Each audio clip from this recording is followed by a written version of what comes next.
Hi, I'm Wendy Zukerman, and you're listening to Science Versus from Gimlet.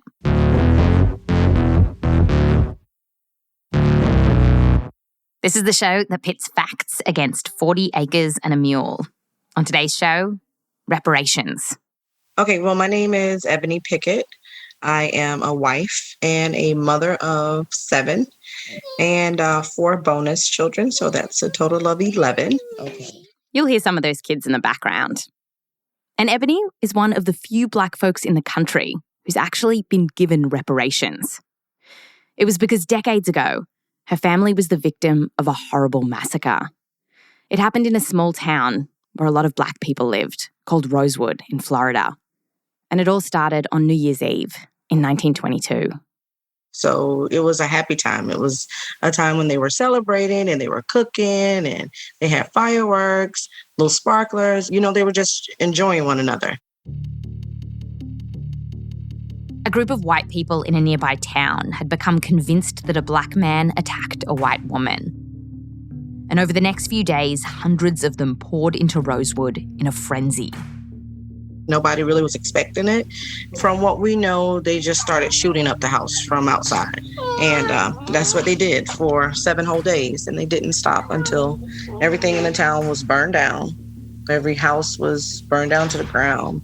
Some of our family members were lynched. One of my cousins, Sam Carter, his ear was cut off. They would keep it in the jar. The white mob killed him and then kept this man's ear in a jar. Like those souvenirs. But it was very brutal. The local police just let all of this happen, and many Rosewood residents ran and hid in nearby forests and swamps. There was no one coming to help or rescue, and you know, that was in the dead of winter. So they were in the cold swamp, you know, for 7 whole days. Hundreds of people were forced to leave their homes, and at least 6 Black residents were killed. None of the Black families went back. They had to start their lives over. And today, basically nothing is left of this town. No one was ever charged for the murders or the destruction of homes and businesses. Ebony said it was so traumatic that for years the families were afraid to even talk about what had happened. But in the 1980s, the younger generation decided to speak up. Ebony's family took the story to the media, to politicians, to whoever would listen. And they hired a law firm who took their case to the state legislature, asking the Florida government to acknowledge what happened and to pay restitution for both the survivors and their descendants. In other words, they asked for reparations. And they got it. Producer Rose Rimler talked to Ebony about this. Yeah, I read about it being passed as a bipartisan effort, which now seems like a miracle. Yeah, I know, right? Yeah, that doesn't really happen much anymore. In 1994, when this bill was passed, there were just 9 survivors still alive. And the state gave each of them up to $150,000. What did it mean for the survivors, the direct survivors, when the bill was passed? Full of emotion. A lot of them were crying. Some of them were still afraid. Really? Even then? Mm-hmm. Even then. And for descendants like Ebony, they set up a scholarship fund. It paid for her college education. I was able to actually get a Bachelor of Science degree in occupational therapy. Kind of gave me, you know, kind of like a new life, a new hope. I was able to actually go into a major that I could actually excel in and do well in. So, yeah, so it was great. It's worked out great for me. While this reparations plan wasn't perfect and some of Ebony's relatives couldn't benefit from the program, this story shows us that it is possible for the US to recognise when it's done something wrong and pay up. So what would happen if this played out on a much larger scale? Because we're not just talking about one horrible attack in one small town. The idea here is that reparations would make amends for something much bigger. Slavery. More than 200 years of enslaving people and using their free labour to build the US economy. And while this idea might feel like a political non-starter, it's starting to get some real attention. Almost a third of Americans polled last year said that they were in favour of reparations. And a bill to study this has more than 150 signatures in Congress right now. So for us, we're wondering, how on earth do academics calculate how much reparations would be? Like, how do you put a number on that kind of suffering? And how would the US actually pay for it?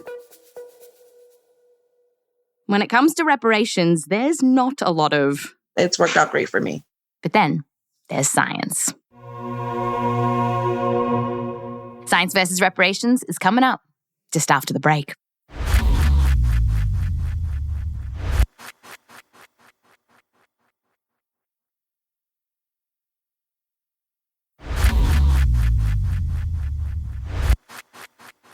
Welcome back. Today we're talking about reparations. And even though the US government has screwed over lots of groups, like Native Americans, we're focusing on reparations to Black Americans today. After the Civil War, the US government promised formerly enslaved people 40 acres and a mule. But they never paid up. So what would it look like today if they did?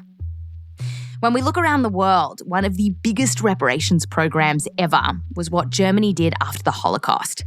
They gave money to survivors. And for entire families who were killed, they gave billions of dollars to the new state of Israel. All in all, it was around $90 billion in today's money.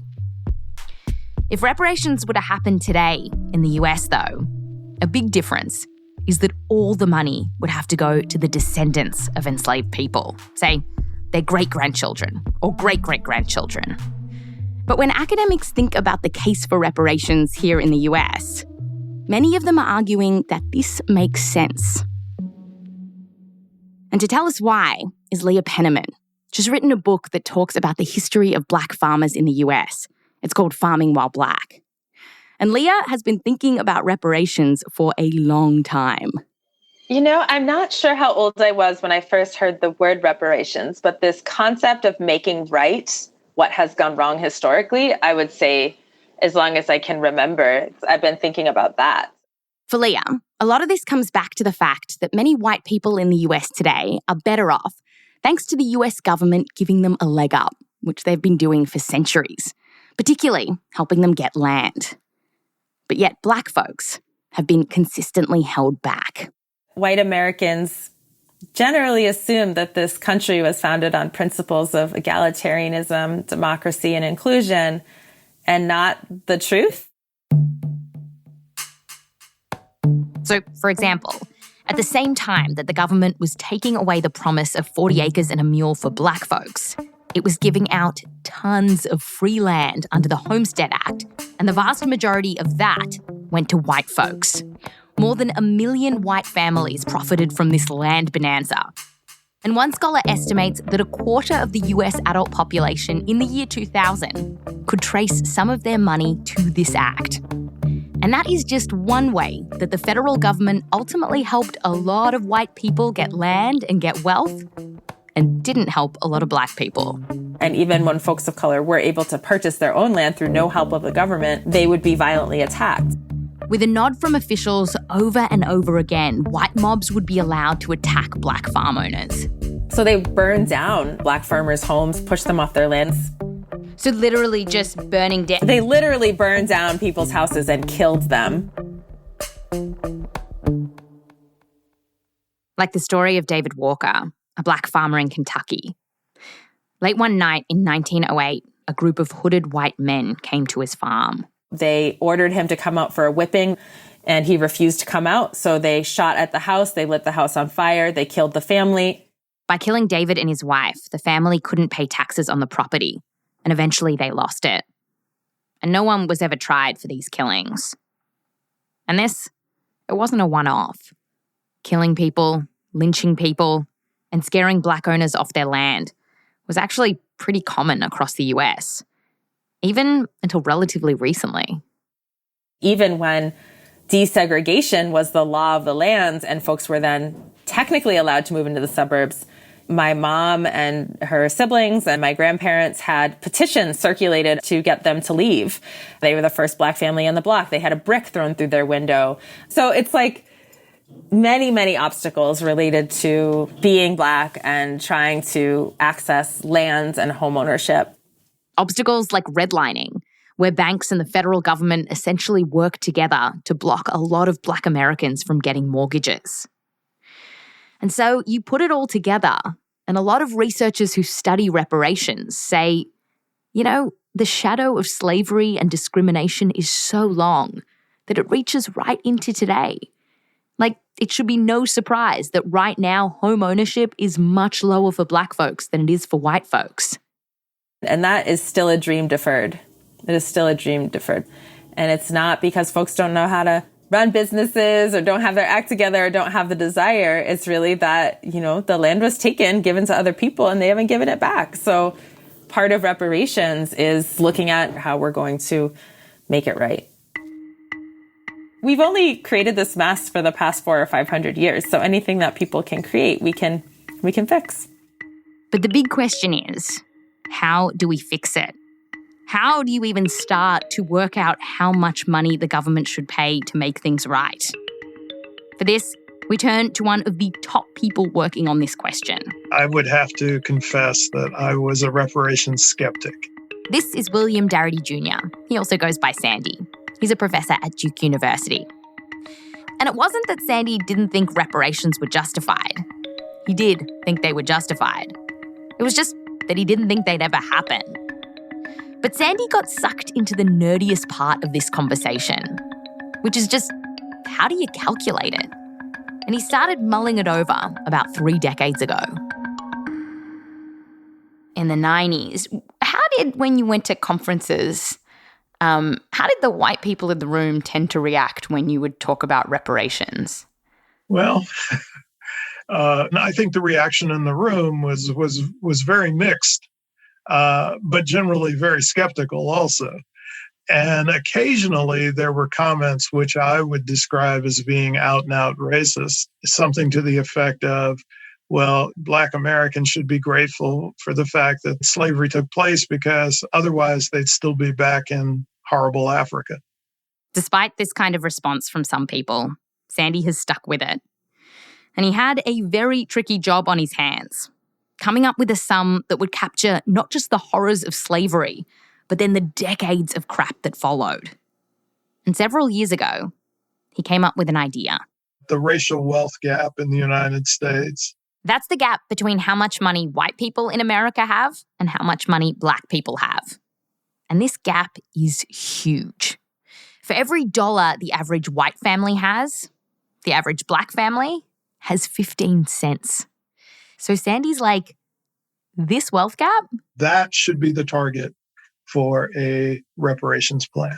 And I'm sure this has happened to you, but if, say, a bigwig politician takes you aside, buys you a whiskey and says, why is this a good idea? What would you tell them?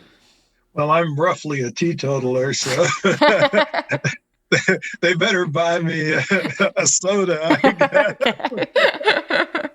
But no, we make the argument that the racial wealth gap in the United States is not a product of Black misbehavior.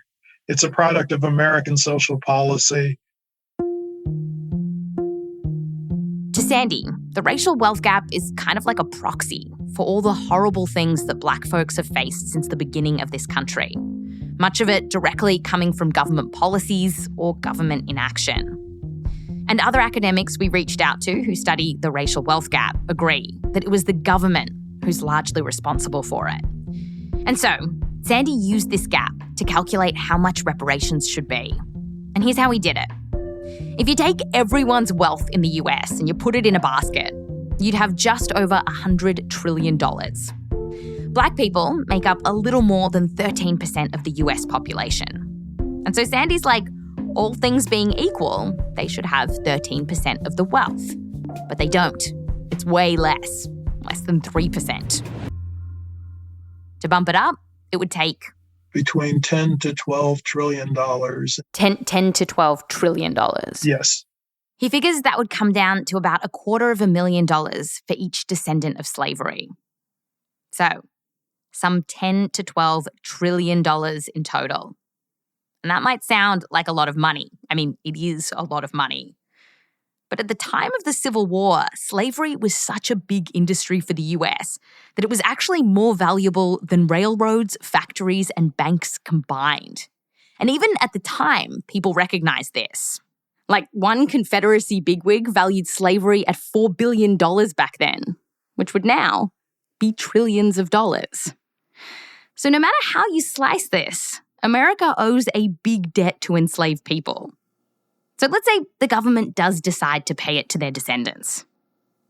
Where exactly would that money come from?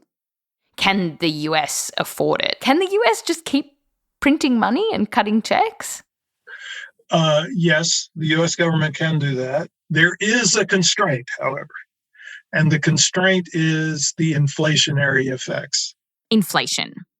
Printing, say, $12 trillion all at once would more than triple the supply of money in circulation, meaning that suddenly there's a lot more money to buy the same amount of stuff. And that could make the value of the dollar drop and the economy nosedive. This has happened in other countries like Zimbabwe, where they printed a lot of money really quickly. We reached out to a bunch of economists and asked them what did they think would happen if the government printed this money and cut these checks. Most said that inflation was a possibility, if not an outright certainty. So to avoid this, the money could be given out slowly, like over a decade. Or it could come from other places, like taxing Jeff Bezos. But ultimately, Sandy says that if the government really wants to pull money out of its ass, then it can. Just look at the coronavirus stimulus checks. The government dropped $2 trillion to help businesses and people in the early days of the pandemic. And they gave a ton of money to banks in the Great Recession. It's become transparently obvious that the federal government has the capacity to fund almost anything it pleases without necessarily raising taxes. And so that makes it very clear to me that the possibility of funding a full-scale reparations program also is realistic. So, Sandy reckons the government, it could figure this out. But although academics don't heckle Sandy at conferences anymore, and in fact he says more and more scholars are taking this seriously, politically, it does seem like we're still a long way from getting this over the line. So enter a new idea. It's not reparations, but it's a plan that some are saying is more politically feasible. And it's been getting a lot of attention. Baby bonds. Baby bonds. Baby bonds. Baby bonds. Baby bonds. What is that? And could it really help fix America? Coming up.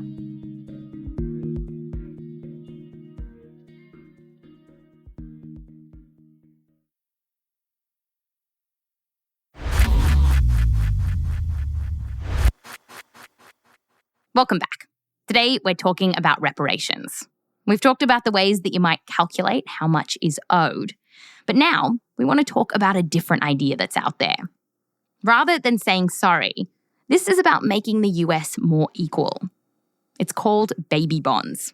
Producer Rose Rimler talked to Naomi Zewde about this. She's an assistant professor at the City University of New York. So are these babies loaning money to the government?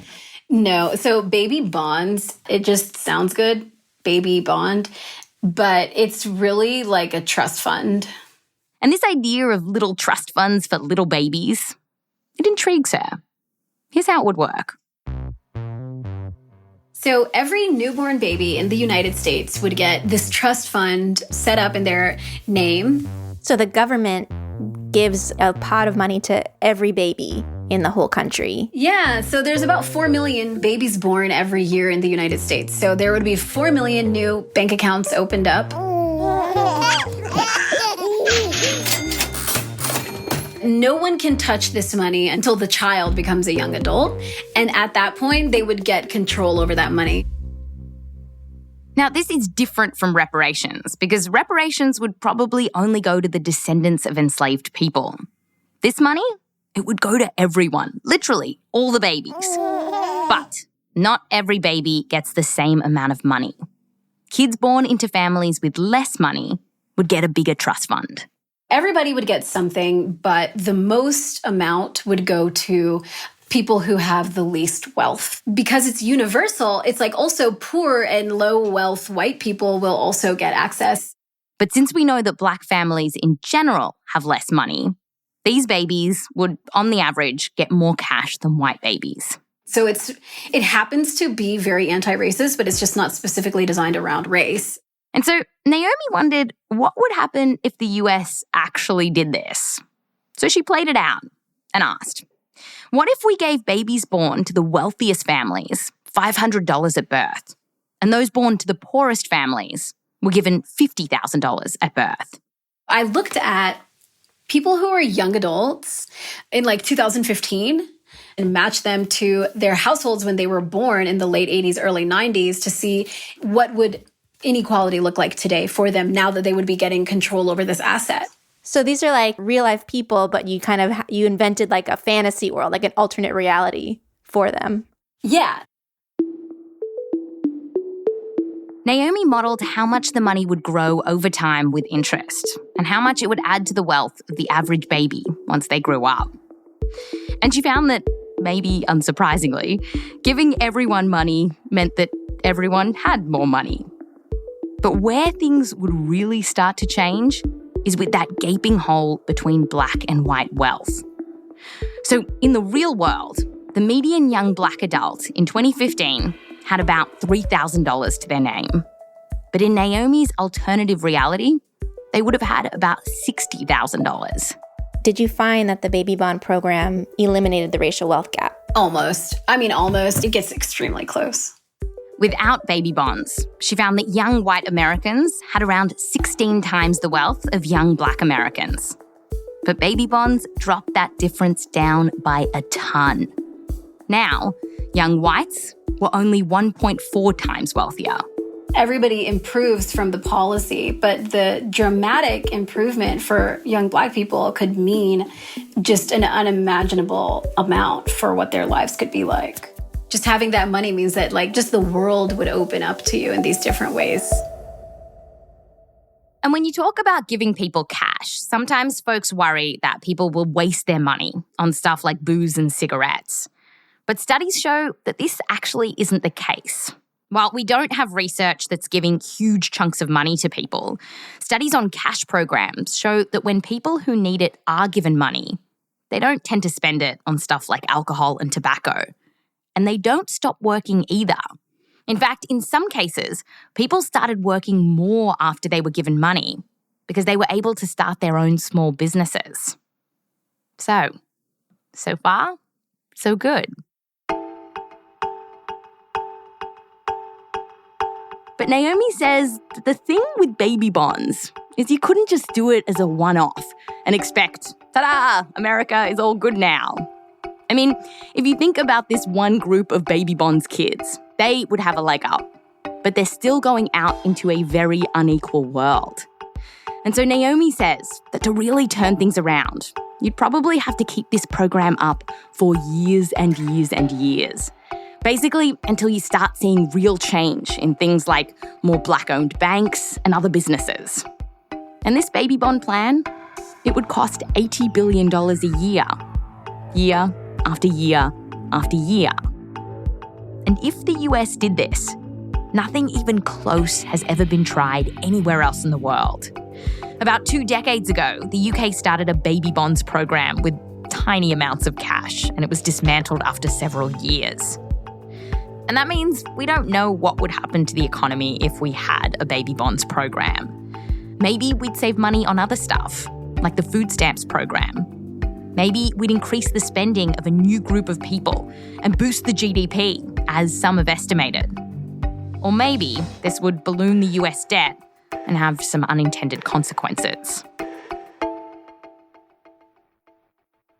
Despite these unknowns, though, the experts that we spoke to were excited about the possibilities of baby bonds. I think that the US should most definitely do this. Even with all of the uncertainties, everything is uncertain. We're never going to, if we keep waiting for the perfect policy before we make any real headway, like directly addressing racial wealth inequality, then we'll just sit on our hands forever. And then just finally, sometimes there's this idea that instead of cash for reparations, we should be doing other stuff, like creating college scholarships. That's what Ebony Pickett at the beginning of the show got, as reparations for what happened to her family in Rosewood. And this was great for her. It helped her get her career as an occupational therapist. But Ebony also told us that the plan wasn't great for everyone. The money had all these strings attached to it, making it hard for some people to benefit. And so she's like, if we really want to do this, reparations for slavery and everything that came after it, then just give people money so they can decide what they need to use it for. You know, it shouldn't be any strings attached. There was no strings attached when you brought us over here from Africa on those slave ships. We worked from sun up to sundown. We were whipped. We were beat. There was no strings attached to any of that free labor. None. So for anybody to try to put some labels or strings to me, that sounds like you're still just trying to control the puppet. You still want to tell us what to do. You know, so no, there has to be a moment that you just take your foot off our neck. You know what I mean? Just let us breathe.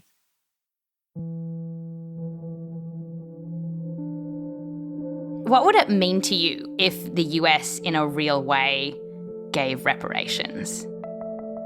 If the US in a real way gave reparations, it would mean that nagging fear that I brought children into a world that's crumbling would finally be put to rest and I could sleep at night.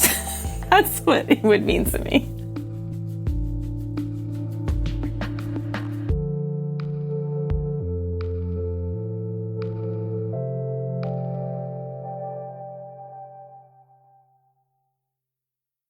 That's Science Versus.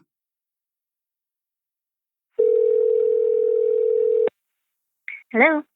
Hey, how you doing? Okay. When do I refer to you as Wendy Zukerman? Well, I just, for our listeners, shake it up a little. So I didn't just go like, hey, Rose Rimler, producer at Science Versus. You're going to try something different? Yeah. What did you think? Okay, let's hear it. Well, I did it. That was it. It was just... That was what you did? You just didn't say my name? Yeah. That's a big change. Yeah. How many citations in this week's episode? 104 citations this week. Wendy Zukerman. Wow. 104. If people want to see these citations, where should they go? There's a link to our transcript. It's in the show notes. And while they're there, they should check out a bunch of other resources in our show notes, which give a lot more information, like a lot more. Tell us more. As you've been researching this episode, what's been really helpful for you? Probably the most helpful was Sandy's book. It's called From Here to Equality, and I really recommend it. From Here to Equality. Yeah. We'll put a link in the show notes. Thanks, Rose. Thanks, Wendy.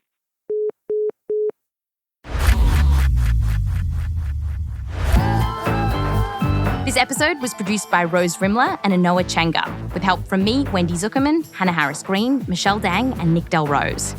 We're edited by Blythe Terrell. Fact-checking by Erica Akiko Howard. Mix and sound design by Sam Bair. Music written by Peter Leonard, Emma Munger, Bobby Lord, and Marcus Bagala. Baby sounds provided by Hunter and Lyric. And thanks to everyone we got in touch with for this episode, including Sophia Clark, Dr. Dania Francis, Dr. Dionissi Alliprantis, Professor Kristen Broady, Professor Rashawn Ray, Dr. Rhonda Vonshay Sharpe, Professor Henry Thompson, Professor Richard Edwards, and Professor Steve Greenlaw. A special thanks to the Zukerman family, Walter Rimler and Joseph Lavelle Wilson. I'm Wendy Zukerman. I'll fact you next time.